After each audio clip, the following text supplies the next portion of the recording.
The Iditarod, aka the last greatest race on Earth, has a very interesting and motivational story of how it became a famous race.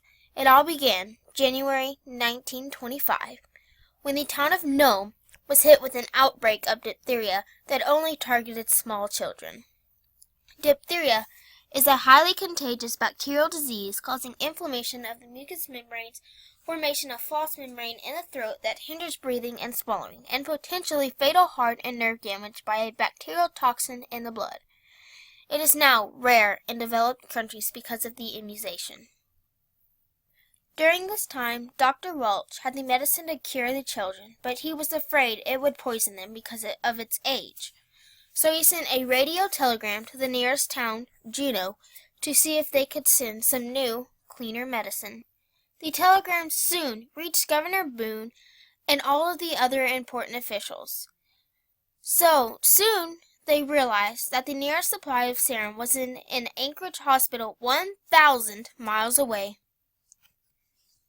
The officials in Juneau considered flying the serum to Nome, but it was too dangerous to operate open cockpit planes in extreme cold temperatures. In these days, planes were used only during the summer times. Also, Nome was an ice-bound port, so boats were not an option. So the officials decided that the serum could travel halfway by train, and the only other option was by dog sled team. On January 26th, an Anchorage doctor carefully packaged the serum for the long journey. The bottles had to be protected to keep from freezing.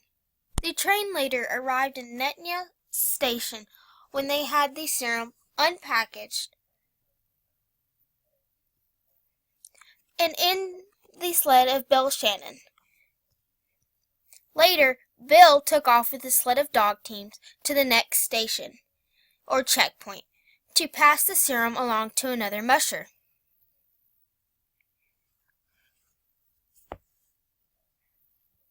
From then on, the mushers who volunteered would take the serum to the next checkpoint. Finally, the serum arrived in Nome, and all of the children who were still alive were given the serum. And that, ladies and gentlemen, is the history of the Iditarod. Years and years later, Robert Redington was inspired by this historical moment. So he decided that he wanted to bring this moment back. So he created the Iditarod.